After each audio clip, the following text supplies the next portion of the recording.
சிந்து பைரவி சீரியலில் இருந்து ரவீனா விலகியதற்கு கொடுக்கப்பட்ட தண்டனை கண்டு கொள்ளாமல் இருக்கும் சேனல். விஜய் டிவியில் ஒளிபரப்பாகி வந்த மௌனராகம் 2ஆம் பாகத்தில் கதாநாயகியாக நடித்ததன் மூலம் சீரியல் நடிகையாக ரவீனா மிகவும் பரிச்சயமானவர். இதில் இவருடைய நடிப்பு திறமையை ஒட்டி டான்ஸிலும் அதிக ஆர்வம் இருந்ததால் அவ்வப்போது டான்ஸ் வீடியோக்களையும் போட்டு ரசிகர்களை கவர்ந்து வந்தார்.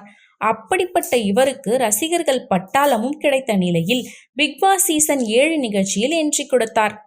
அதிலும் நான் இப்படிதான் என்பதற்கு ஏற்ப எதையுமே கண்டு கொள்ளாமல் டேக் இட் ஈஸியாக எல்லா விஷயத்தையும் எடுத்துக்கொண்டு டான்சர் மணியுடன் ஜால்ரா அடித்து வந்தார்.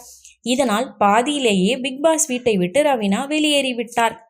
அதன் பிறகு மறுபடியும் சீரியலில் நடிக்கும் வாய்ப்பு கிடைத்தது. அந்த வகையில் விஜய் டிவியில் சிந்து பைரவி என்ற சீரியல் மூலம் பைரவி கேரக்டரில் ப்ரமோ வெளியானது. ஆனால் வெளியான கொஞ்ச நாளிலேயே இவருடைய கதாபாத்திரத்திற்கு பதிலாக வேறு ஒருவர் கமிட் ஆகிவிட்டார். அந்த சீரியல் தற்போது விஜய் டிவியில் ஒளிபரப்பாகி வருகிறது. ஆனால் இந்த சீரியலில் பைரவி கேரக்டர் ஆரம்பத்தில் நடிப்பதற்கு சம்மதம் தெரிவித்த ரவீனா ஷூட்டிங் எல்லாம் ஆரம்பித்த கொஞ்ச நாளிலேயே இந்த கேரக்டர் எனக்கு பிடிக்கவில்லை, நான் விலகிக் கொள்கிறேன் என்று சொல்லிவிட்டார். இதனால் கடுப்பான சிந்து பைரவி நாடகத்தின் தயாரிப்பாளர் சங்கத்தில் புகார் கொடுத்திருக்கிறார்.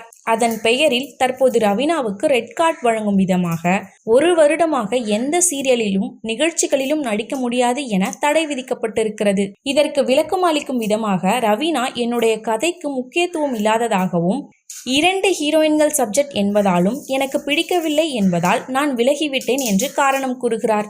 ஆனாலும் கமிட் ஆகி ஷூட்டிங் நடந்த பிறகு இந்த முடிவை எடுத்ததற்கு தண்டனையாக ஓராண்டு தடை உத்தரவு போட்டிருக்கிறது.